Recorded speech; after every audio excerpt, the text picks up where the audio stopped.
one's going to be a lot. So the big news on the Democratic side is Jasmine Crockett's announcement for the Texas Senate race, specifically for John Cornyn's seat, which is not quite the Ted Cruz seat that we would have liked. I think that would have been one hell of a head to head. However, it's still big news because our senators, even for the secondary ones, would vote on behalf of very important policies and legislation, not only for the US, but for us in the United States. And what's been bugging me is how I don't like predicting our politics. Mm-hmm. For example, what you mentioned with the farmers, I don't like being able to predict that. I don't like trends. I Yeah. think as time goes on, we should be progressing. There should be things that are unprecedented, like surprises. Instead, we're falling back into some of the same rhetoric and seeing the same old things take place with the Trump administration and how they're doing things compared to the first one. But specifically in regards to Jasmine Crockett, the reason why what I've seen within the last 48 hours become all too familiar is because we have yet another round of discrediting Black women. Yep. We have another round of aggressively fighting or trying to dig up dirt, which there really is none on her, trying to dig up dirt on a candidate to the point to where they're putting out misleading headlines and misinformation about her and her campaign, and even her stances on a couple things. So that has been my last 48 hours, and it's put me in a very strange place to where I'm about to crash out on friendlies too, because I don't know when we're going to get it, E. I really don't know when we're going to get it. And I'm at the point where I'm like, some of these people are freaking sleeper agents or something because it's like clockwork. Like clockwork. Now, granted, I have words. I have words. yeah. I have words. Oh, go What is ahead. You that? you have all the words right now. Go ahead. Oh, now I want to know what that is. Huh? This? The This drink, is yeah. yeah, this is coffee. I made it Oh, at home. Yeah. now I want a chai. I meant to make a dirty chai before I started. Anyways, um, in light of the mess, and there's been quite a bit. In fact, screw it. I'll start there. I saw some of the Mhm. most problematic statements made, not by Republicans, not by non voters or third party voters, but by Democrats, white, liberal Democrats. Thank you, Joey. Because, Oh, you saw white liberal Democrats doing it? hmm Oh, hmm I saw black people. And not black people on the right, but black people on the left doing it. ooh, And I was like, so yeah, we're gonna have to talk. Um, I seen a Jasmine is little bit gonna of that take up too. a lot of the platform, so we're gonna be discussing that. Definitely want your thoughts on it, so please do feel free as you're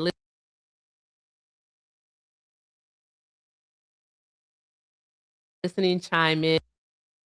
I'm listening. I'm listening, Hector, because it's a lot. It's a lot.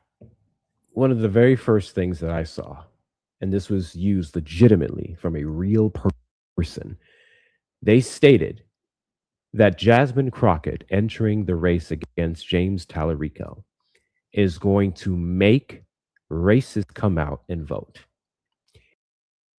And that's why she shouldn't run. Oh my gosh. This person said with their that he was just a regular white guy. He's for the Democrats, which people hate the party, but he can be relatable, blah, blah, blah. But because of Jasmine Crockett and her fierce stances against Trump and the Republican administration, that's going to incentivize more people to vote against her more so than actually look at the platform.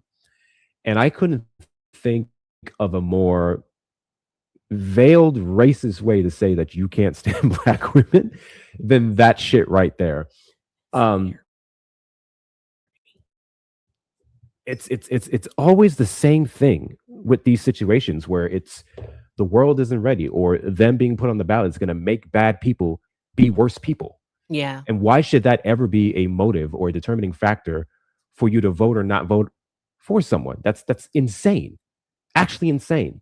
And to the comments about her taking APAC money, friendly reminder via the APAC tracker, which is documented by the most liberal leftist people ever. She has never received a dime from APAC.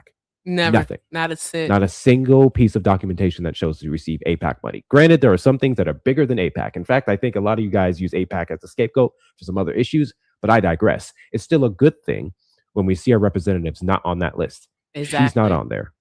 She's not Friendly reminder. yeah, she's not on that, and I actually wanna pull that up, but continue on because I do wanna show people she's not there, and, because that's a lie that they tell about Jasmine Crockett that she takes money from them, and she doesn't. She does not take money from AIPAC, guys. Precisely.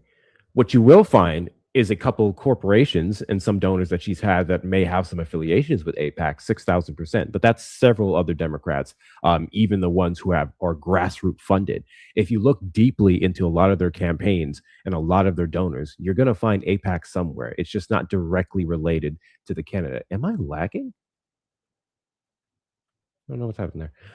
Um, so that's what you're going to find. But no, she's never received any money. And Erica's pulling up right now. You can see this on the tracker. There's So several other. Yeah. exactly. And you see, so when we look at Congress, and this is trackapac.com. This is an awesome website that actually it doesn't just track federal representatives, so like senators, congressmen, so on and so forth. It also tracks your local people too, so on the state and local level, which is pretty awesome. And look who we have. Look who we have here, John Cronin. All right, Cornyn. I'm sorry. I always confuse his R and his O. John Cornyn, okay? He has taken $488,929 thus far from pro-Israel lobbies, okay? Like, I want us to be aware of that. He's taken a lot of money, from them, and so I feel like at some point, we're gonna have to ask ourselves, like, when do we stop purity testing? When did we stop purity testing? Because he has taken so much money from them. He's literally in their pocket. All right. And one of my thing, right, is Hector is this seriously, is that these matters aren't to me, they're not mutually exclusive. I care about the people in the Sudan, I care about the people in Gaza. Honestly, I do. I think what's happening in both of those places is absolutely abhorrent, and I do wish that we could have some justice, not some, I wish we could have justice for the people there to hold those responsible, accountable, and basically just make it stop. And at the same time, I also realized that here, especially in Texas, we have immigrants, all right? People coming here seeking a better life, being detained and being forced to work, all right, in inhumane conditions. They are not receiving the medical attention that they need. Women are being assaulted, all right? They are being, I'm going to say, they're being sexually assaulted. Children are going missing here in the United States of America. Do you in Texas, do y'all want to vote for the guy that's going to continue to allow this to happen because he simply does not care? Or do you want to get a candidate in there, such as Jasmine Crockett, all right, who does care and will vote for measures that will be for the benefit not just of Texans, but for American citizens as a whole? Like, what is it that we actually want here? Because we saw last year, we saw in November of 2024 what a protest vote can do. We saw the power of a protest vote, and look what we have now. We have Donald Trump literally having this country in a friggin' constitutional crisis. Our country is literally being dismantled and destroyed right before our eyes. All right. And if you want to break down my statement and fucking say that this country's never been for black or brown people, please, let's not even fucking go there. I know, I know. All right. I'm a black woman. Okay. Before anything else, I am a black woman living in the United States of America. So I know we need to stop purity testing our candidates. Allow Jasmine Crockett to get into the Senate. And again, not just do what's best for Texans, but what's best for all Americans, all people within the jurisdiction of the United States of America. I think we got to stop that, Hector. Like, when do we say enough is enough? and start to actually fight back? Or are we going to continue to sit it out because we care about one single issue and not the bigger picture? You mentioned that you saw black Democrats or black people on the left Yes. sharing some of these comments, and that is actually a bit disheartening to me. Um, Let me ask you this: Hmm. when you've seen that criticism, because I know where I've seen it from, I just want to see if this coincides. Was this from black men?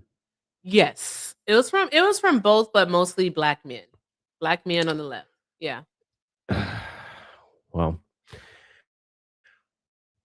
I don't know. I don't know what to tell people other than keep the same energy for everyone else, Yeah.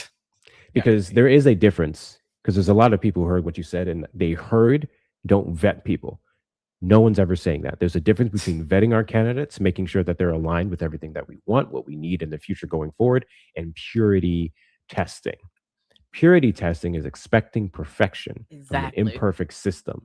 And the problem that I have with that is for myself. While I may vote Democrat, that doesn't mean I stand with everything the Democrats stand for. Obviously, the Democratic Party has several issues, several stances that they Hmm. absolutely need to take strong positions, but they don't. At the end of the day, I can still look at the overall platform. I can still look at the more so the rising upcoming stars in the party and go, that person, get enough of them in the next 20, 30 years, maybe even less than that. When we look at particular states like New York with Zohran Mamdani, that's immediate. Yeah. Um, and they're going to change this country for the better. So when I tell people to vote Democrat, I tell people to not vote for the future.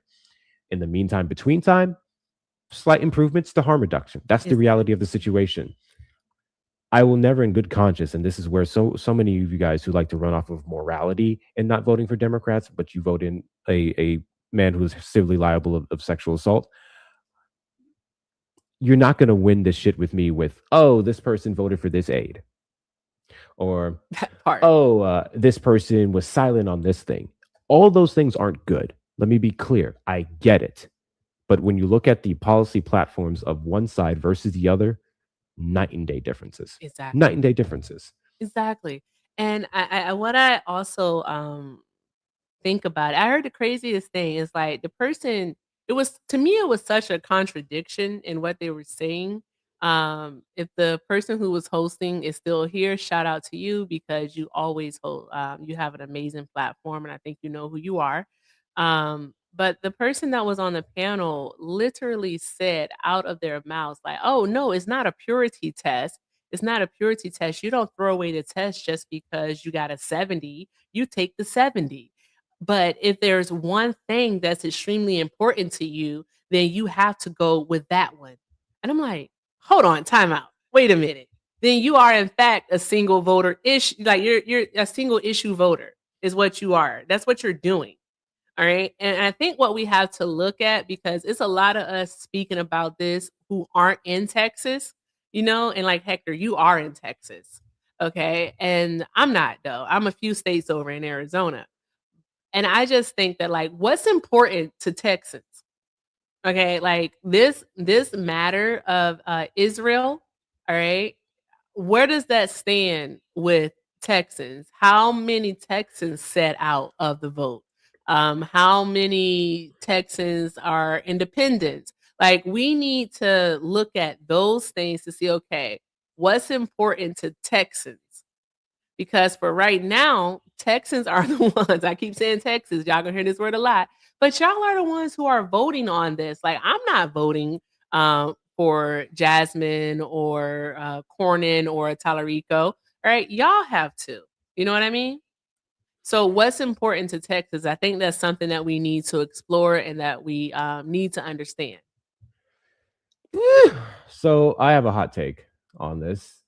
Um, and Mm-hmm. this is not exclusive to Texans, but it's especially for Texans. Yeah. A lot of times when we're talking about Texas, those of us on the left will say, "Hey, we have what 3 million more um, Democrat voters than Republicans. They just don't show up," and that's true. I don't care to make that point because ultimately it's about who does show up. So I'm not Exactly. going to count the 3 million. Find ways to motivate those people to vote. Absolutely. But this is also Democrats run differently in this state. They're very centrist. We don't have a bunch of progressives outside of certain counties and cities, specifically here in Austin. This is like the Hmm. bluest place in this entire goddamn state. Um, so while a lot of the policies that I want, I think would be great for Texas, I am also realistic in getting that to happen. Yeah. Um, Ultimately, they're all better than what has been presented by the opposing side, but they don't. Texans don't care about Palestinians. I'm sorry, they don't. They don't. I don't think the average person actually cares about Palestinians. Not to be clear, there's a ton of people who are very much gung ho, and it's beautiful. It's great. I want us to have more empathy for people across the world because a lot of times in America we're all insulated in our bubble and we turn off the atrocity that's taking place and our taxpaying dollars that goes towards it. But the average Texan doesn't care about Palestine. A lot of people, when they weaponize the funding, when they weaponize Palestinian lives, it's solely for the purpose of, in some cases, hidden anti-Semitism. Yeah. A lot of that, actually, quite a good bit of that. And now we see the Republican Party now, or many individuals in the party, I should say, the podcasters, the Fuentes types. Now they're falling back on, I want to stop this funding. I want to stop this funding, which is often mistaken for actual care and consideration for Palestinians. It's not. Donald Trump himself, I would say the only reason he's showing any pushback or criticism of the relationship America has with Israel Hmm. is based off the fact that he doesn't feel in some ways it would benefit him, and then he has to pander to his base. Donald Trump has many friends, whether it's Israeli, Jewish, whatever, that he benefits from by supporting and voting alongside many of the things that keep Israel as the stronghold that it is, with our backing for the most part. He doesn't actually care. So when you hear people talking about Palestine, Palestine, Palestine, vet them a little bit closely. Now to the rest of the people, Listening. the genuine hearted individuals who do care about Palestinian lives, who do want a two-state solution or a straight up ceasefire, who do want a weapons embargo. While we don't have the most promising answers to that on the Democratic side of the aisle, your best chance of that is very much on that side of the aisle. And one thing that got me, Erica, it was last year in the election when Hmm. Kamala Harris came out and said Israel had the right to defend itself. Yeah. Um, Everyone said, what a terrible thing to say. She's standing up for the G side, so on and so forth. And this is the stance that several other progressives have taken as well. Well, they'll mention Israel as a country, as a nation with people, innocent people who reside there. Yes, they have a right to defend themselves against attacks. For some reason, when people hear that, all they hear is keep funding the war. And I'm not saying that people who don't Yep. say that or do say that, that's exactly what they mean, because it absolutely is. But there are other individuals who just recognize its sovereignty, who recognize that in many cases they also have been victims, not to the same degree of what they've done. Duh. So there's that. But Texans ultimately care about affordability. With your gas prices, your grocery prices, it's a big oil state. So any threats to oil and gas to them, like green energy, is not a go here. You can't run off of that. Even Jasmine Crockett, to some extent, has like curbed some of her responses on that. And that's how you have to campaign in Texas. Zoran Mamdani spoiled a lot of you in thinking that everything that he ran off of in New York can be done across the country. It's not. Zoran Mamdani, if you were to run him in Texas, if you were to run him in Mississippi, Alabama, maybe even He dare I wouldn't say make it, it out the Pennsylvania, gate. dude doesn't have a chance in hell. But I can't stand the people that I've been hearing going, the reason he won is because the stances he took that other people didn't. The reason he won is because he's in New York. Yeah, which is more leftist and also okay. I'm just gonna say more liberal, more leftist. They are willing to see change occur in Texas, which is pretty damn conservative. All right, like literally, like go to church every Sunday type conservative, go to Bible study, go to choir practice type conservative, like super duper. Can I say super duper conservative out there in Texas?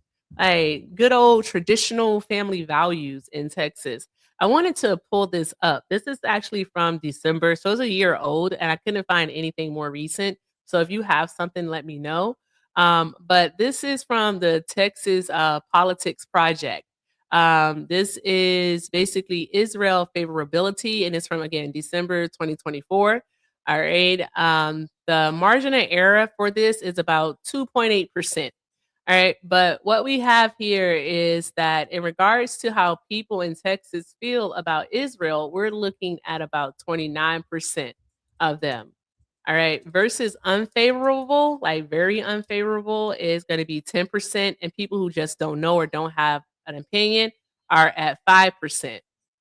Now we want to go look at this right here, party ID. Do we see this right here? That when they did this polling, that 44% of Republicans who participated in this survey found a very favorable opinion of Israel. Whereas Democrats, for some reason, all right, which kind of leads me to believe that they maybe just don't know or have no opinion, all right, said that their view on Israel was neither at 28% was neither favorable nor unfavorable. To me, that's concerning. And the reason why is because as a Democrat, so someone that's supposed to be on the left, even if you are a moderate, how do you take the stance of not having an opinion, basically being indifferent on Israel? All right. I want everyone to actually think about that. That's why we say, in the grand scheme of things here, when it comes to this Senate race in the state of Texas, all right, it's not about what I think in Arizona or what you think in Minnesota or North Carolina or New York or wherever it is that you are. It's really about what Texans think. All right. And I think who we need to be listening to in these conversations when it comes to Jasmine Crockett and Talarico and Cornyn, so this race right here, we need to be listening to them, the people that live in the state of Texas. And what I heard this morning on one of my favorites lives is that the people in Texas, all right, they want Jasmine Crockett. They don't want Cornyn, all right? They like Talarico, but he doesn't have the experience, and they want to stand behind Jasmine Crockett, is what I heard this morning. So I think that's something that we should all actually give more credence to, is what they want, because they'll be the ones who are heading to the polls in November of 2026 to vote for their next senator, not us. So I think we should listen to them more about what it is that they want. But yeah, what do you think about that, Hector? 6,000%. Ultimately, this is going to be about Texans. To be fair, this is a United States role where we're looking at senators. So no one's saying that you can't have an opinion. You can't criticize some of the positions and whatnot. I'm of the opinion that there's only one you can really criticize her on, and we'll get into that in a bit. But there's just a lot of, I have a good friend who says this all the time. Mm-hmm. She says, I do not take the opinions of white liberal leftists seriously in safe blue states.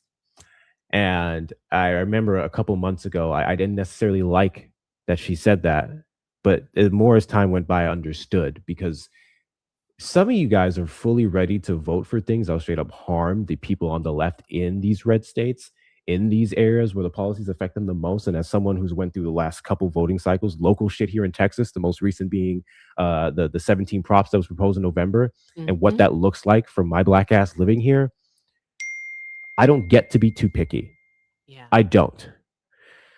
Now, that leads me to the shit that I don't want to talk about. But I have to be fair and I have to be consistent. Jasmine Crockett is still a fantastic congresswoman. She, I think, would still be a fantastic senator. But I did find something unfavorable in one area alone, and that's going to be in regards to... Hold on. I want to say something. I do want you all to know something, is that he told me that he was going to have something that he wanted to share that wasn't going to be necessarily good for Miss Crockett. And I was like, nope, I don't want to know. I don't want to know. I want actual surprise. So now I'm like, oh my God, what is it? So yeah, let's see. What is it? So I think there has been a lot of misinformation about her stances on Israel. We touched on it for sure when it came to AIPAC funding. She's never gotten a dime from AIPAC. That is a fact. You can look it up. It's well verified. Actually, Erica literally just did. But there's still some other things answers, or better yet, lack of answers that Mhm. she has had, that leads me to believe that her position on it isn't what a progressive you want if you identify as such. You're not going to be satisfied here. And I spent some time going over to the opposing side and more centrist people's positions on some of the things that were mentioned, some of the issues. And while it was disgusting to hear how some of them just straight up lied, I couldn't disagree with some of the points that were made. Mhm. So, one thing's for certain in the Texas race here, this isn't a situation like what we had in the 2024 election, which was Kamala Harris or Donald Trump. It is very easy for me to go to anyone who said they couldn't vote for Kamala Harris because of this stance. Yeah, they couldn't vote for Kamala Harris because of this stance. And I can tell you that you're a fucking moron. That takes nothing. That's easy because you're ridiculous. If you looked at Kamala Harris's stance, which a lot of people don't actually know, the things that she fought back against, that she wanted a two-state solution, that her Biden advisors told her not to do this, and they revised her speeches and all this stuff. It's easy to look at you and go, if you didn't vote for Kamala Harris based off this issue, you're a clown. Because the answer was Donald Trump, and Donald Trump made it clear that he didn't give a shit. It's different here in Texas because we do have another person who's running for the seat, and he has subjectively had better answers. But I do want to start off with this. Going back to the Israel has a right to defend itself stance. In fact, I'm going to play it for you guys. What I found crazy is that someone mentioned it to me and they said, she said Israel has a right to defend itself, which I've already made Mhm. clear my stance on that word specifically, or that statement specifically. And I'm more and more so concerned with what it leads to and not what it actually means if you take it for Tallarico. Okay. And actually, you'll not find a single clip, not one, of Jasmine Crockett directly saying Israel has a right to defend itself. You won't find it. You will find a clip of Tallarico saying it, and I'm going to pull that up in a moment.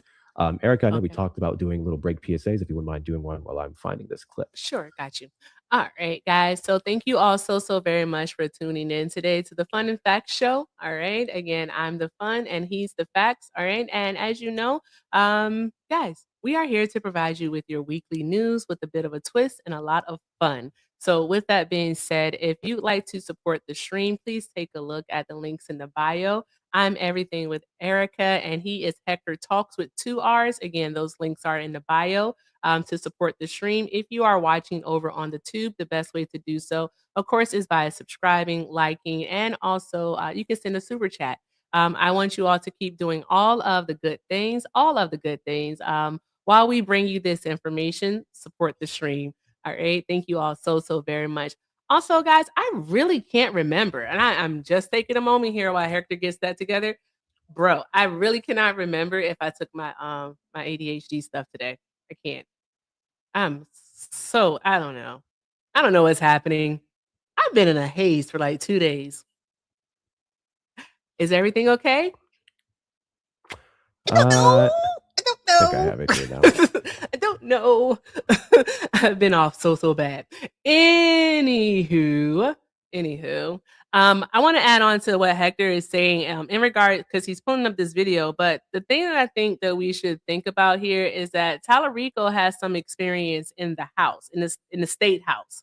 All right, he hasn't served yet on a federal level, and I know that he one day will get there. The main thing is that right now he hasn't had to be on the House floor or the Senate floor where he is making decisions, all right, not just for his constituents, but for everybody. All right. He hasn't been able to do that yet. All right. And so what I think that we should take into consideration is that Jasmine has had to deal with those pressures. All right. She's had to deal with those pressures. And why right now all we have from him is words. That's what I told Hector earlier. Like all we've had from him is words. We don't know how he's gonna act once he's on the floor and he has to, make those tough decisions. Because Jasmine Crockett, she is in fact, she's a politician. And so is James Tallarico. He's a politician also.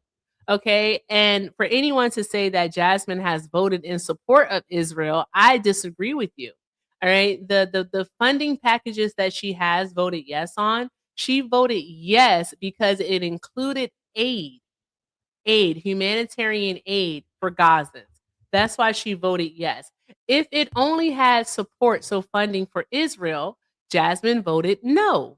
We have to take those things into consideration and we have to start looking at the bigger picture, guys. We can't just stay so focused on the small stuff. Like she voted yes on this bill, so I can't vote for her. I just can't do it because she did this one thing. No, I don't think that we can keep living our lives like this. You know what? That's why a lot of y'all single. Uh-huh. That's why a lot of y'all are single. All right, because they be checking all of the boxes, but it's just this one thing. You're like, you know what? Nope, can't do it. Can't do it. Like, it's just this one thing. You know what? It's this one thing. He filed bankruptcy 8 years ago. Can't do it. Can't do it. That means that, you know what? He not good with money. So I can't do it. It was 8 years ago. Has he filed bankruptcy since? What his credit look like right now? Like, come on, guys. I really need y'all to look at the bigger picture. Okay? That's all I'm asking for is the bigger picture. Anywho, Hector, it's on you. That's all I wanted to say. That's hilarious. And funny enough, she actually has an answer to that. She was directly asked about how uh, she had voted on and why she voted on some of that funding that also went to other countries. And she has an answer that I will actually play right after this, but I'm not as good as you at pulling up all these different things. But I do have the clip here, and I just want you guys to listen because again, Jasmine Crockett has never said Israel has the right to defend itself. Tallarico has never been questioned about this. Where's my volume? Hold up. What your current stance is on Israel's assault on Gaza and what you believe should be done if, for example, Prime Minister Benjamin Netanyahu were to come here to the United States. Would you, as a senator, support his arrest? What do you think is the correct path forward there? Well, there's a theologian who said, I screamed at God for the starving children until I realized the starving children was God screaming at me. And God is screaming at all of us in Gaza as we speak. Israel has a right to exist and a right to defend itself just like any nation. But Benjamin Netanyahu doesn't have the right to wage war against civilians, to use famine and collective punishment as tactics. So to answer not a single person that I've heard talking about the Israel issue has pointed out that James Tallarico, with their allegation against something that Jasmine Crockett said the exact same thing. He went as far as to refer to it as the Holy Land. Now, whether you're a Christian or not, if the issue is that sentiment there, keep that same fucking energy. And I want to be clear, I like Tallarico. In fact, I'm going to spend quite a bit of time talking about him and how the fact that whether Jasmine Crockett wins or not means nothing to me in the sense, that's a lie. I really want Crockett to win. But in the sense of democracy, if she loses to Tallarico, Texas is still better off as a state. So in this race, it's really up to vibes with y'all. I just will not allow the racism and misogynoir for Jasmine Crockett that has been displayed to be a determining factor, or at least I won't allow y'all to get away with it and lie on these damn panels as you have been for some time. But keep the same energy. That's all I'm saying. And I'm going to pull up the clip now in light of what Erica mentioned, where Jasmine Crockett did very much answer why she voted on those bills. I believe there's 2 or 3 packages last year that were passed where a lot of it was weapons and funding to Israel. And I know we all don't like, we all understand it's a bad thing, but I think her answer is very solid. And I'm going to pull that up here. Yep. Because one thing is that it's a lot of confusion. That's why I'm glad that we can be here to actually provide the facts of these matters, because people do think that she voted just for arms deals. Like she literally just voted to give weapons to Israel. And no, that's not the case. Anything that she voted on in regards to Israel was because it included aid to Gaza. Because what they would do is they would present these bills and these spending bills and basically say, okay, we want to give this amount of arms to Israel. Vote yes on it. No, we can't just do that. We can't do that. All right. They basically had to squeeze in the aid for Gazans via USAID. And that's a whole nother story. All right. Considering who's president now. And you know what, Hector? I'm going to wait for you to finish, but that's the question I want to ask. And I think you already know what the question is. You already know.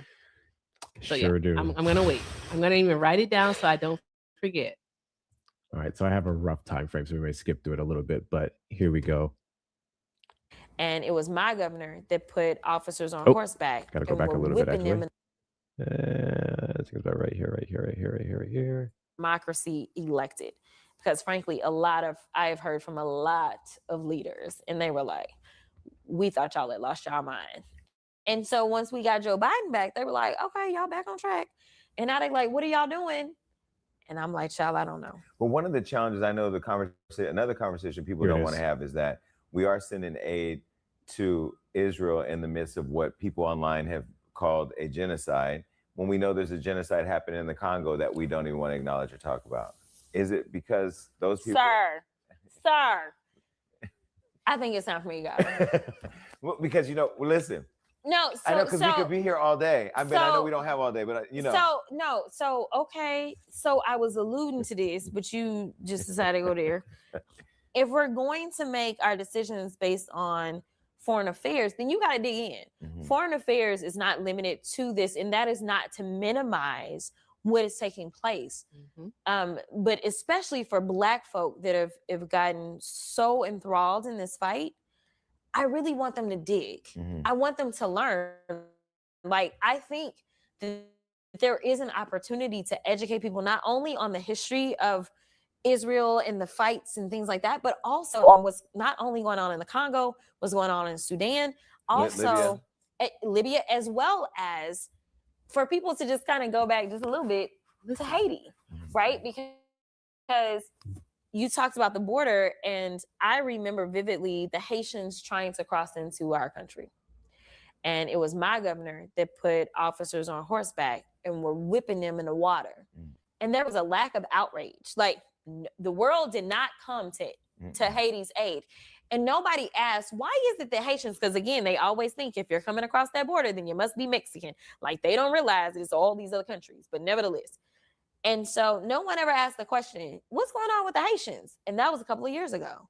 And no one decided to do the research and find out that their president had been assassinated, that the gangs had started to take over, like that there had been a destabilization, and understanding that 1% of money that I talk about, like the foreign aid that we send out, that goes to help stabilize other economies, stabilize other communities so that they don't feel the need. So when people are like, oh, our dollar, but like, I'm like, if you go visit some of these places, you do realize that our dollar goes so much further, right? So it is cheaper for us to send money somewhere else and make sure that they have their own economies.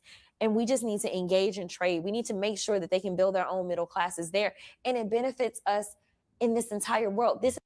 I want to pause there because she did do a longer answer that's getting into the segment that I was talking about. But I really wanted to highlight the hypocrisy that she mentioned with Haiti, with the Sudan, so on and so forth. I want to take a second to talk about Haiti for all the people who want to scream and cry about Palestine and whatnot. Haitian migrants who were under threat because Donald Trump decided that they were eating cats and dogs. The roughly 500,000 of them that had their legal statuses in the country revoked just to deport them. Just to deport them.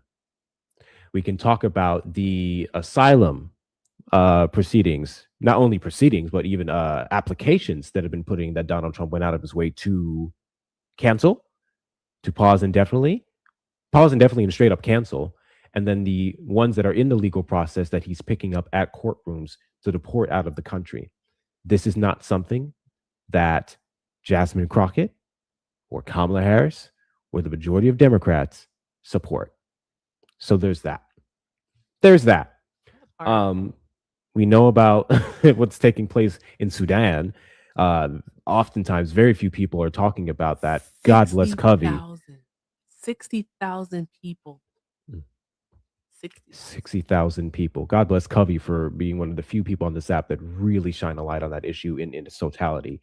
But it's always about this thing, that thing, this group of people. And she tied it into immigration as a whole. I love the point that she made that oftentimes the aid that we're sending abroad is a sliver of our overall budget. And the fact that we do that to stabilize their regions, to keep them over there. If you really want to talk about immigration, how to fix it, they need to stop having reasons to want to come to the richest country in the world. They need to have opportunities. This is something Kamala Harris spearheaded, and you guys demonized her for and said she was a border czar. When she had the root causes strategy, she started the Partnership of Central America, which to my knowledge has been disbanded at this point or ain't doing shit. Yeah. When she was there, she made sure she paid attention to private sector investments and direct payment assistance, total up to about $9.2 to $9.4 billion. We saw the numbers reflected in the late 2023, early 2024 border crossing reports, specifically from Latin American and Caribbean countries that brought it down by 80%. We saw El Salvador, Guatemala, and Honduras reduced by 13%, 29%, 49 or 51% crossings. That's how you actually address the root causes of a problem. And she did this with no executive action. But anyway, y'all know I have to take my moment to compliment Kamala. I'm going to play this a little bit more, and then we're going to get to the answer that she gave specifically on why she voted on some of those bills. And to be fair, this isn't going to be enough for a lot of you, and I don't fully blame you. But what I don't like is when information is put out without the proper context, and we contextualize shit over here. Yep. This is why we are world leaders, but we don't talk about foreign affairs. Like, it's not what we do. Like, we don't talk about the genocide that is literally occurring in multiple places on the African continent. Mm-hmm. And the world is absent. Mm-hmm. So I'm like, if anybody should be concerned and doing a little bit of digging and research, it should be the descendants of those Africans that are sitting here in this country, and you should be raising your voices. So, you know, when you talk about the money being sent over, one of the stories that gets lost is that the only time that Democrats supported money going over, and that was in an aid package that not only was for Israel, but it was also for the people of Gaza, because the Republicans had introduced the bill. The first bill they introduced was to send money to Israel and defund the IRS. The second bill was just to send money. So they slipped that in the language so that way? This was the first bill, but don't nobody talk about that because the Democrats are the whole problem with the whole war, but whatever. I'm just telling you the facts, and they can go Google it. So the first bill, and I Google it. There were 3 aid packages that, and all of them passed out the House. It was the Democratic Senate. It was Schumer that would not bring them to the floor. So the Republicans, they're the ones that put the bills on the floor.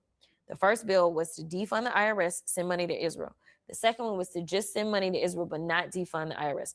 The third one, the one that Schumer actually took up and said, we will take it, was the one where it said, we will send money to Israel, but we will also send aid to the people of Gaza.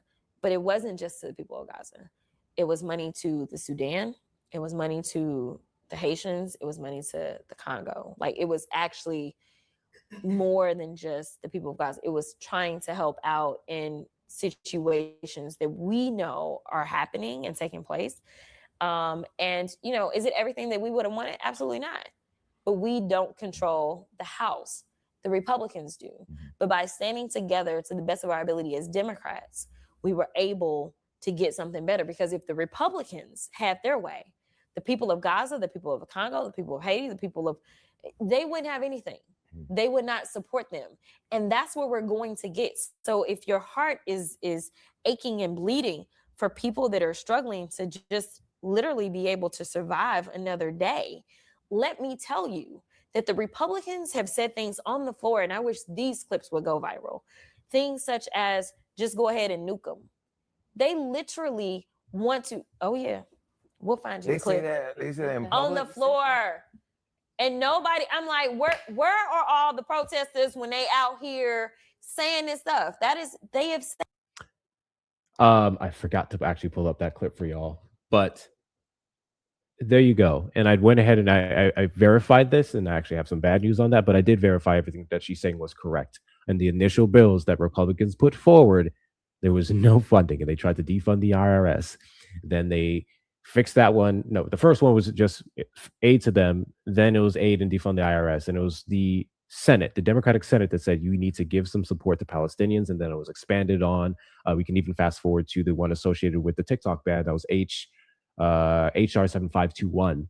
And that gave money to the Indo-Pacific and other countries as well. It is the Democrats who is able to get that funding in for other affected regions and not just a straight slurp up of the Israeli government. But I looked into the one she was talking about. And yes, there was aid that went to other affected areas, that went to humanitarian aid for Gazans and everything else. But there was a provision in there that specifically blocked aid to, I don't remember. I don't remember exactly what it is, but I verified it this morning. There was a provision in there that specifically blocked aid to one organization that was solely created for the purpose of delivering aid, and one of the most prominent aids to people in Palestine. And there was a provision in there specifically, and it was put there by Republicans, but still to block funding to that organization. The aid that went to Palestinians and whatnot was still heavily controlled by Bibi Netanyahu, and any outside entities that were separate, they're independent from their government. That provision blocked it. Thank you. Yes, UNRWA. Thank you so much, Zena. That pissed me off. Because we can't trust Israel to do the right thing with that money. We've seen some of it. Like, we have video footage, we have the receipts to show that a lot of it did, but still, that doesn't sit right with me that they're the ones controlling aid of people that they're killing. So that is one thing I can say. While I get what she's saying, and the Democrats did fight for that aid, it was still ultimately controlled by the government, their government, that's perpetuating the violence. So it's not good. It's not good at all. Interesting. Very, very interesting. I don't think that because I'm looking doing a time check. I don't know.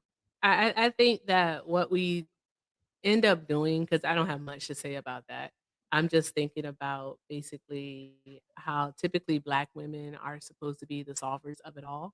We have to solve everyone's problems, and I don't understand why that burden is put on us, because it's clear that Jasmine has spoken out and pretty much said the same thing that Talarico said, but yet she's still being called a supporter of Israel. Like, why? Why are we doing that? That leads me to my next point. I think we have a safe bet that with either of them, we can expect more criticism. But I can say Talarico has been more outspoken, specifically in a lot of the positions that he's held. When it comes to an actual Talarico also ain't had to vote on nothing for real. That's another thing a lot of people are leaving out. Talarico is a state senator. So it's easy for people in this state to go, I've never voted for this, I've never supported this. That's because you've never been put in that position. Exactly. And we saw that when Crockett was put in that position, that she, alongside other Democrats, fought to at least give something to someone else. She highlighted when everyone leaves out of the conversation, which is that it was a Republican-controlled House and a Republican-controlled Senate. So they did what they could.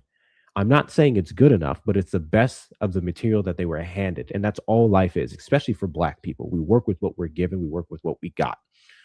So yes, it is infinitely easier for Talarico to say a lot of the things that he said because he's never been in a position.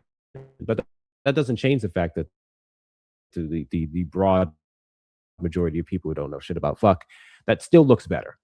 But just keep in mind, Jasmine Crockett was put in infinitely tighter positions than Talarico. However, Talarico has spoken specifically when he was asked about if he would have a meeting with Netanyahu. I personally really loved his answer. And he said that I will not have a meeting with Netanyahu. I think we've had too many meetings with him. I think we need to get straight to legislation that would halt or block some of these weapons, and then we can talk about it afterwards. And I really like that answer, because at some point, and it often is a scapegoat answer for a lot of issues, for a lot of Democrats, is to say, well, we need to have a meeting. We need to have a talk. We need to have a commission. We have more than enough information. meetings aren't cutting it anymore. Bibi Netanyahu doesn't give a shit about what we have to say. We just need answers. We need to see responses. And I can credit the Biden-Harris administration for blocking some of the BOMBS that they did last year. Eventually, they said, hey, we're going to curb this a little bit. Was it enough? No, but they curbed it a little bit. So I really liked his answer on that. Outside of that one thing, the stances aren't vastly different outside of what specifically Crockett has voted on versus what Tallarico has not even had the opportunity to vote on. But that does lead me into another thing. The one thing I actually can't defend. What's that? So there was a resolution that was proposed in Congress last year. It was HR 883. And HR 883 wasn't a bill for funding. It wasn't anything associated with like the betterment of another group of people, whatnot. It was just one of those spoken resolutions where they just pass something that's more so a statement, kind of like the acknowledgement of Charlie Kirk that we spoke about. It was kind of like that. And what that read, and actually, let me pull that up. I want to give it to you exactly how it is. Let's do HR 883. Okay. But HR 883. Wait, did I get the wrong one? Shoot, I got the wrong one. Give me a second. No worries.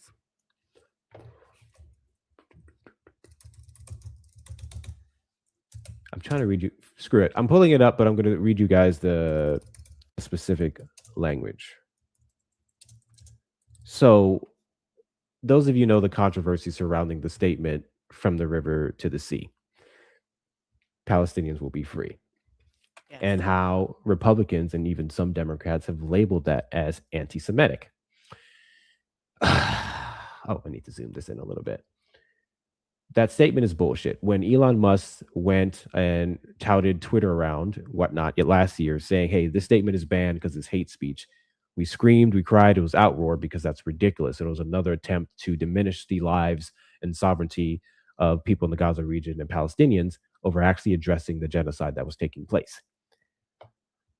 But this resolution, HRES 883, expressing the sense of the House of Representatives that the slogan, from the river to the sea, Palestine will be free, is anti-Semitic and its use must be condemned.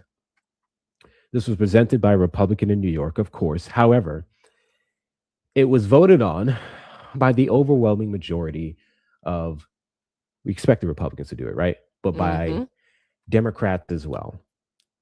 And named in one of the votes, yes, on this resolution, to where to this day now, that statement from the river to the sea cannot be said in Congress, was Jasmine Crockett.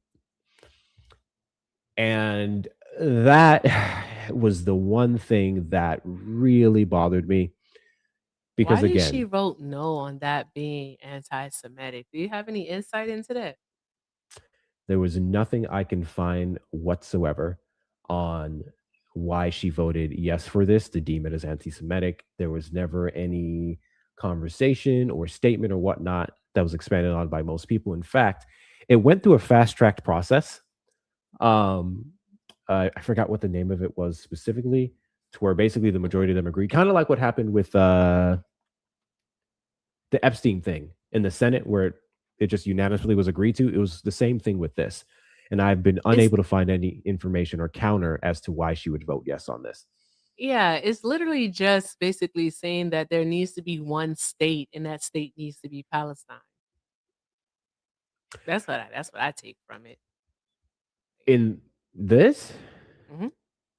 How so? No. From the river to the sea, the saying itself. Oh, yes. Yeah, Palestine will be free. I take it it's basically saying that you want a one state solution. Oh my God, Jasmine, why did you vote like this?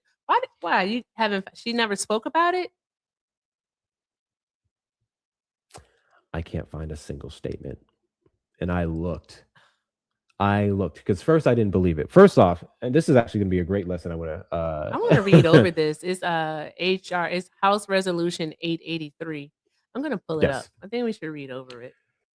Let's see. The past House description is quite literally like There may be a bigger one here, but all it says here is this resolution expresses the sense that the slogan from the river to the sea, No, I Palestine have will it be right in free. front of me. You have the full thing? Okay. Yep. Of course I do. What Fudgesicles. was I trying to pull up I here? closed it. Is it showing up for us? I hope so. All right. Let me It's see. on the screen. Here we go. Okay. All right. Well, it's gonna have to come back. Okay, there it goes. I know that you all might not be able to see it because it's yeah. So there's that. But let me do this here. Okay, so and it's not that long, so it's popcorn reading time where I do all of the reading because I love reading out loud. Okay, so it says, whereas the slogan from the river to the sea, Palestine will be free, is an anti Semitic call to arms with the goal of eradication of the state of Israel, which is located between the Jordan River and the Mediterranean Sea. I don't like that. I don't like that wording. Whereas the slogan seeks to deny Jewish people the right to self determination and calls for the removal of the Jewish people from their ancestral homeland. Yeah, I don't like it. I don't like it at all. And I'm not talking about the phrase from the river to the sea, Palestine will be free. I am not talking about, I'm talking about the wording in this. Whereas Hamas, the Palestinian Islamic Jihad, Hezbollah, and other terrorist organizations and their sympathizers, TikTok, this is for educational purposes only. Let me read this.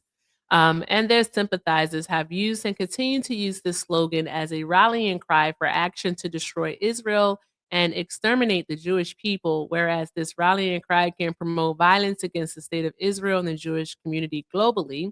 Whereas on October 7, 2023, Hamas committed a barbaric and uncivilized slaughter against the Jewish people, killing 1,200 people. This is bullshit, Hector. Did you read this thing? Did you read the full thing, like the House resolution in full? I read some snippets on it. I never read the full thing. Oh my gosh, this is absolutely BS. Yeah. This is silly. Oh my gosh, there's a line here, guys, that says, whereas on October 7th, Hamas murdered the highest number of Jewish people since the Holocaust. I said the word. All right, I'm an adult. I said the word. TikTok doesn't like it, then you know what? By all means, do what you got to do. What are we doing? Seriously, what the fudge are we doing? Yes, this is House Resolution 883 for anyone that wants to look it up. I don't like this at all. This really negates all of the harm that the government of Israel has done to the people of Palestine since what, 1948? Since the Nakba? What the fuck are we doing? This is literally showing the United States government taking a one-state solution approach, and that one-state solution, in my opinion, is in favor of Israel, which it should not be. The Palestinian people were there first. I don't like that she voted for this, Hector. I'm sorry. This is my real reaction to that. I do not like that. I think we should have went over this first. I'm sorry. I should have pushed for knowing this. I don't know why I didn't. It's oh my god. Like I said, this is I wanted to go over. I still stand on the fact that I think she, in many ways, has a spotlight on her that we will never afford any other candidate. That is not true. A black I woman. agree. I will always stand on that. I will stand on the fact that she very much is a fantastic candidate when it comes to every other damn issue. But this is where I actually started to look inward, and I really had to take my bias out of the equation because I can't fully knock the people who are advocates for Palestinians for what they say of her now. Mostly, because some of y'all still wilded. But it's one thing, again, with the bills that we spoke on for the purpose of funding to other marginalized communities and regions. This was associated with nothing but just a statement. This is just a position, a very strong one. And yes, other Democrats voted with this too. But when we're talking here about Crockett, I can't defend this. I can't defend this either. This is insane to me. Do you know what else it says in here? What? if my shit go down, y'all know why. It says, whereas the former dictator of Iraq, Saddam Hussein, stated, "Glorious and sublime are our martyrs in Palestine, Iraq, and the nation as a whole. Long live Palestine, free and Arab, from the sea to the river. And Palestine is Arab and must be liberated from the river to the sea." They use Saddam Hussein's words. What? This literally is like some anti-Gaza like rhetoric here. Part of me wonders, like, was it even read? Because it's just a resolution. So I'm like, was it actually read where she could read every single word and then decided to vote on it? Like, will we actually ever even freaking know? I think whether it was read or not, it's in the name. The name alone should have been a no for the majority of them. And that's why I was really unsettled with this. We can look at other Texas Democrats. I have the full list here of all the no's on this. Okay. So Greg Kazar is the representative here in for Austin, Texas. He's a fantastic candidate when it comes to HB4, which is the gerrymandering bill that was passed and upheld by the Supreme Court. He's going to be one of the people that was affected by the redistricting. So he now has to run against Lloyd Doggett. They used to both have their seats for the Austin region. He now has to run against him, and Lloyd Doggett has chosen to sit out the race. But he voted no. He voted no. We have Veronica Escobar, who has voted yes on several other problematic bills. I have a video of one, HR 7521. She voted no. There's a lot of two Texas Democrats who stood up to this and said, absolutely not. I expected one of those to be Jasmine Crockett. I'm very disappointed. Insane. And I think it can almost seem contradictory. So I know, and I've went over how the Gaza region and Palestine, how they're tokenized by the right and the left in many cases. I do think and stand on the fact that it's bullshit. They ultimately do not care. But where it can seem really contradictory is if you're talking about Haiti, if you're talking about Sudan and other places, I would make the argument that the only position to have when it comes to Israel and Palestine would be more advocacy for Palestine, because the only way we can really get to touching those other regions is if it starts with Palestinian lives. So that's just the big one on the news. And if we're to talk about getting more aid, more assistance, and so on and so forth for those other places, then not taking a firm stance on Palestine is kind of weird. It's kind of weird to do. So I agree with you. Yeah, I agree. I didn't like that. I didn't like that at all. I'm looking at the roll call, so basically how they voted for this, and like I'm a little bit upset that Haquan, I hope I pronounced this right. I always mispronounce his name, but Castro, he didn't vote on it, which is very surprising to me. He didn't vote on it. So he set that one out. I wonder what that was about. Colin Allred did vote yeah. He voted yes on it. Have I ever told y'all how much I fucking hate Colin Allred? No, you haven't. Go off, son. Go off. We'll get into that. So, and this is another thing. At this point in time of the episode, we're going to talk about the actual criticisms that I have for Jasmine Crockett. Don't get me wrong. At the end of the fucking day, if it's between her and John Cornyn, you about to go off for real. Okay, hold on. I really am. Hold on now. All right, I do want to shout out. I want to shout out the OG. All right, because Al Green voted no. Sure did. All right. Shout out to the OG, because if ain't nobody else gonna stand on business, Al Green gonna stand on business. And Al Green said, fuck all that. Nay. So shout out to Al Green. All right. Shout out to Al Green. All right. So guys, we're gonna enter a segment of the show where we call it tell them why you mad, son. Tell them why you mad, son. Okay. So Colin Allred was the representative who ran for Ted Cruz's seat last year and embarrassed the entire fucking state of Texas. Now, to be clear, I'm unaware of any specific policies that he has that differs vastly from Democrats as a whole, which is another reason why I'm kind of like, okay, you're just another Democrat, which is like not necessarily a compliment. It's better than the opposing side, but it's not a compliment. But where my beef with this man started,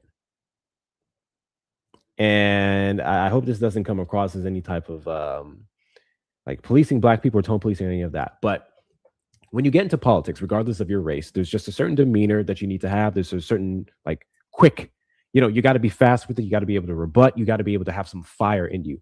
I do not like any fucking candidate who runs in a race and just stands on the stage looking unprepared, who has the worst responses to things.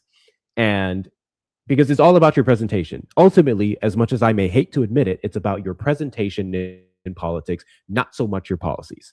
Unfortunate, but that's the reality.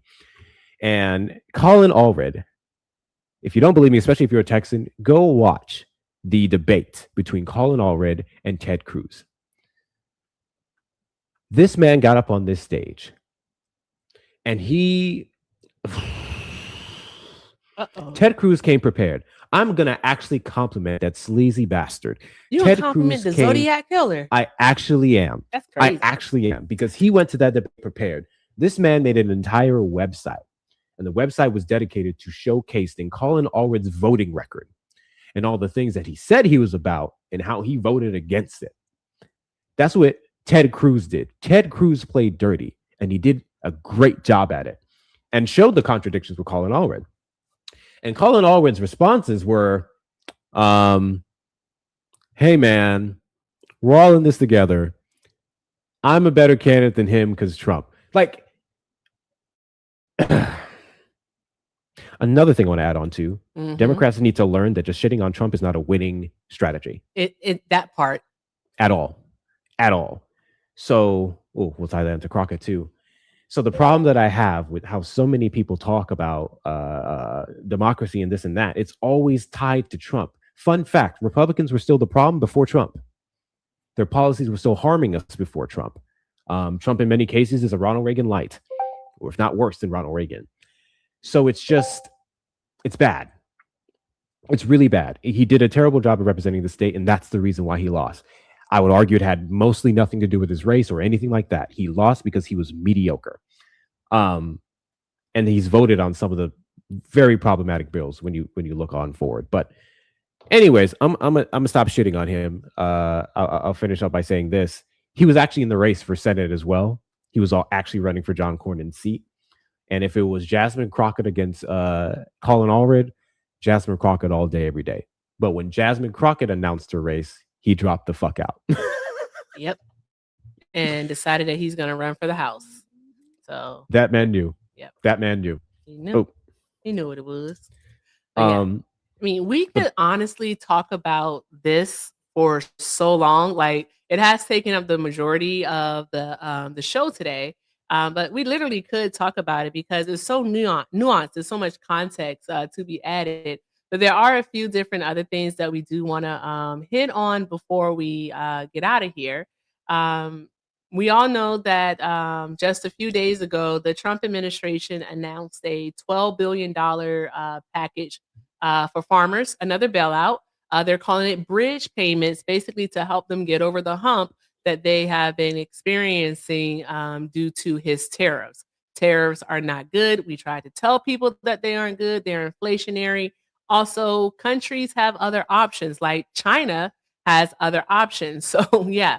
So basically, the deal with the farm aid is that I believe in October, the U.S. and China finally came to an agreement on trade. And before then, China just simply wasn't buying from American farmers. Like, between February and October of 2025, February and September of 2025, they purchased no soybeans from the United States of America, none whatsoever.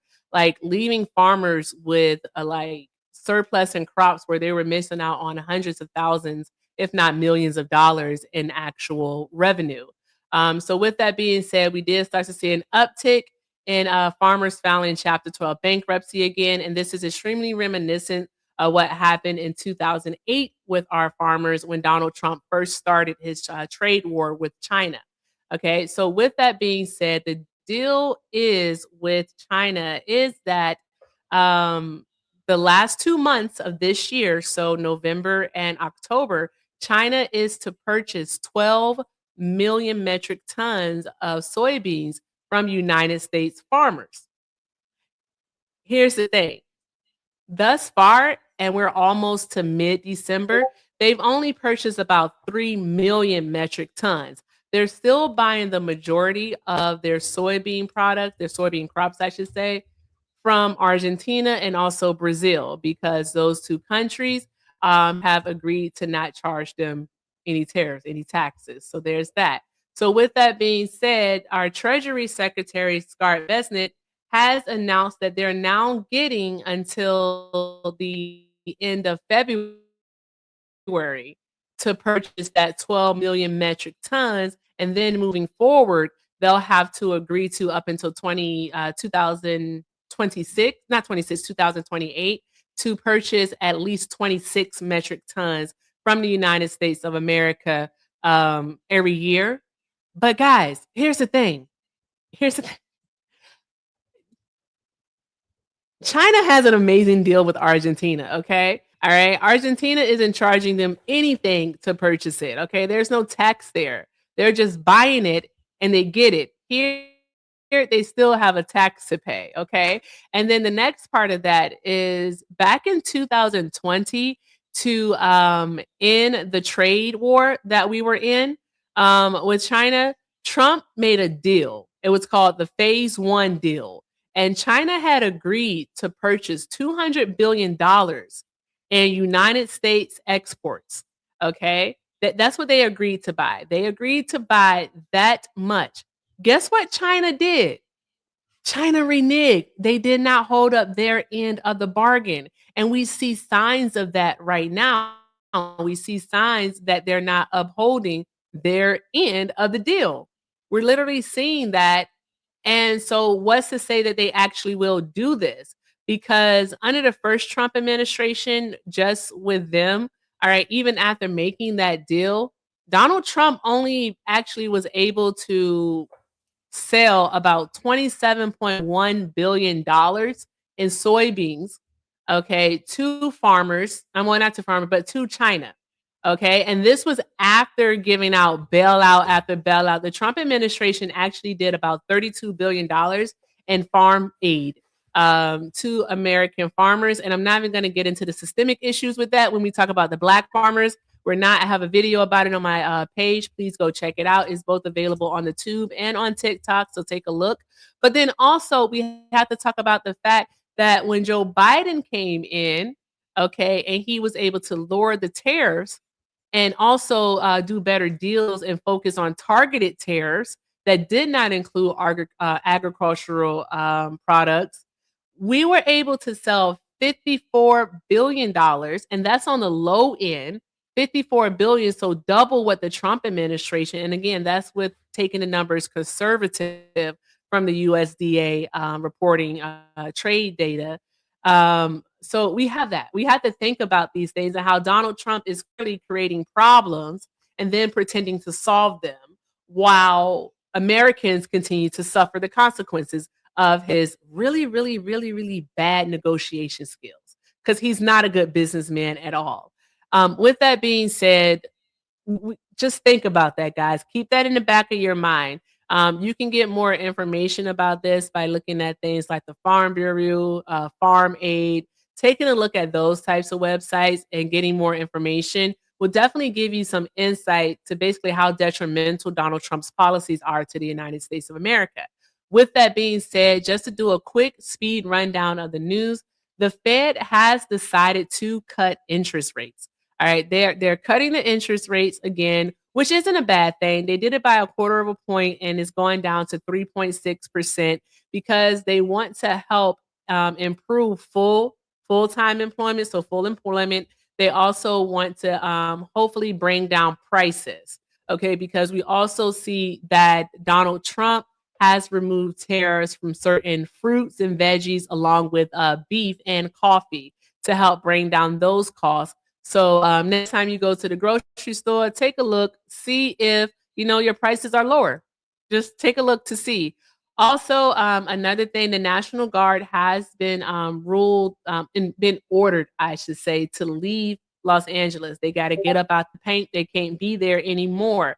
We're going to have to see if the Trump administration does take this to the Supreme Court, which he typically does because they're like his own personal, judge. He has 6 personal judges that he can get to rule in his favor, which is absolutely ridiculous to me. But at this point, guys, unfortunately, it is what it is. And apparently there's some news about Alito and Clarence Thomas retiring. Before I even say anything more about that, it's something that I want to look fully into to see, because if they retire, it doesn't necessarily change. Well, actually it does change something, because if he gets in younger conservative judges, what ends up happening is that we will basically have a majority for a longer time. And again, the policies and the actions, the rulings that the Trump administration is putting in, and the rulings that the Supreme Court is doing, is not just going to affect us for the rest of our lifetimes, but we're looking at our children, our great-grandchildren, maybe even their children. So what, 50, 60, 70 years to come, unless we get a more left-leaning court in, so a more liberal court in, to have the majority that can overrule these things. So we'll just have to see what happens there. And once I have more information, of course, we'll bring it to you. And also, is there anything else that you wanted to talk about? I know that Trump is holding a roundtable right now, and they're talking about seizing. They seized an oil tanker off the coast of Venezuela. What the hell is that about? What? Yes, exactly. What is that about? What are we doing? They seized an oil tanker off the coast of Venezuela. I think we got to read about that when we have a few more minutes. Let's see here. I know that you guys can't see this fully. I don't know why I always say that, but I'll try my very best here for you. I don't know what she's reading from. I'm reading from AP News, and this is live updates. Trump says U.S. has seized an oil tanker off the coast of Venezuela. What the fuck? What are we doing? President Donald Trump said Wednesday that the U.S. has seized an oil tanker off the coast of Venezuela amid mounting tensions with the government of Venezuela President Nicolas Maduro, the same person that he gave an out to about in July or August. Yeah. The seizure was led by the U.S. Coast Guard and supported by the Navy. Okay, the Coast Guard doing its job? I didn't know that the Coast Guard could do its job, Hector. I didn't know. I thought we were going to have to bomb it. This was according to a U.S. official who was not authorized to comment publicly, and they spoke on the condition of they spoke anonymously. Shut up, Hector. Anonymity. Yeah, anonymity. Thank you. I appreciate you. All right. That word kicks my ass. It's a difficult word. It kicks my ass so hard. It's so hard, guys. Anonymity. Amoeba. A day earlier, the U.S. military flew a pair of fighter jets over the Gulf of Venezuela in what appears to be the closest that warplanes had come to the South American country's airspace since the start of the administration's pressure campaign. Trump has previously said land attacks are coming soon, but has not offered any details on location. Okay, so we don't have much information. Again, we know that he is holding a roundtable at this moment. You can go to the AP's website to listen to that, or you can just go to the Tube or the TikTok. I'm pretty sure that it is streaming. But before we get out of here, Hector, do you have any news that you want to provide? Nothing new, and specifically, like I mentioned, I was pretty caught up with the Texas stuff here. But I will take a moment to speak on James Tallarico, because I do find him to be an impressive candidate. I just don't like his advantage. And what I mean by his advantage is that the fact that he's going into this race with more of a lead solely based off the fact that he is a white Christian man will forever piss me off. I will not use the fact that he's white and Christian to diminish why I'm impressed with him specifically, but that is fueling a lot of this race, unfortunately. But we have seen Jasmine Crockett do some amazing things before. Yeah, we have. I watched her announcement of running for the Senate, where she talked about being in the position that she is just by 90 something votes because she got people out. She got people knocking on doors.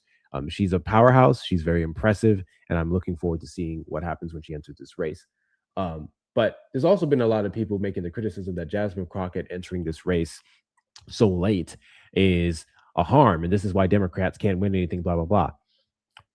First and foremost, this is coming from the same people who cried about not having a real primary last year and not having real competition. And now she's screwing over Democrats by entering the race. Jasmine Crockett was comfortable exactly where she's at. And then HB4 passed because Trump contacted Greg Abbott, and then Greg Abbott decided that Trump needed 5 more seats so he can continue to gerrymander and take power from this state because their policies are fucking popular. And that put Jasmine Crockett's district, District 30, at risk. Her district used to be a very safe blue, to be fair. It was a safe blue district. Now it is up for debate. To Tallarico's credit, HB4 also fucked with his district, and it actually impacted him worse. So HB4 took over his district, which was 50, which was initially Democrat, and now it encompasses much more Republicans. District 50 is actually straight up on the risk list because there's so many more Republicans in the area. So his seat is actually a lot more threatened than hers. Regardless, all of this is happening because Republicans want to play games, because they want to rig things instead of being fair. And even when he was asked about it on a Fox News interview, someone asked him what was his response to Democrats doing what they did in California, which was elected by the people. People voted on that, and several other states. And he said, well, it was only Democrats, and you can look this up, who have presented bills federally in Congress to ban gerrymandering or put significant restrictions on it overall. And if you look at those bills, not a single Republican said yes to it. Not one. So there's that. But the reason why I think to some degree, I was happy about Tallarico beforehand, and I think he's very necessary for this state, is because whether you're actually a Christian or not or whatnot, what I love about Tallarico is the way that he uses his faith in a fashion that we haven't seen for some time by Democrats and definitely not by Republicans. He is pro-choice. And there's a lot of people who think that's contradictory, but he went on several podcasts, including Joe Rogan and that crap. And he's explained it super well, where he talks about the angel in the Bible. And again, if you're not religious, don't worry about the specifics, but listen to the message. Where he talks about the angel that went to Mary and spoke on what the mission was for her was, and that how she said, "Let thy will be done," essentially. Granted, there's no problems with the fact that she was a teenage girl. Yes, but he uses his faith to push. I'm just saying. The point is, he uses his faith to push. There's an 11-year-old that's going to be mad at me. I just want to let you know that. I need you to. He uses his faith to push forward democratic policies.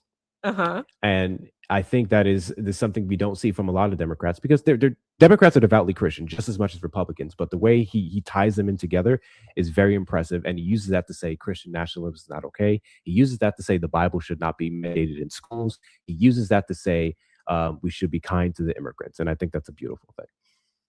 So I wish them both the best of luck. Texas is going to be better off with either one of them. I just have my personal preference. I understand other people for theirs. Just don't be fucking racist. That's all. Don't be racist. Okay. All right. I take it. So yeah, awesome. Thank you guys. We're going to leave on that point, because I think it's really easy to say, don't be racist. Okay. Just don't be racist. And also don't be sexist or misogynistic either. Okay. Don't be that. All right. Look at them for what they actually stand for, stand on, what they've done, what they want to do. Let's look at the candidates holistically and try to remove our biases from it. I know that's easier said than done, but let's give it a try. with that being said, guys, I want to thank you all so very much. We want to thank you all so very much for hanging out with us today. Hope you caught up on your weekly news for the stories that you may have read but wanted some additional context on, and for the stories that you may have missed. All right, this is the Fun and Fact Show. We will definitely be back next Wednesday for episode 6.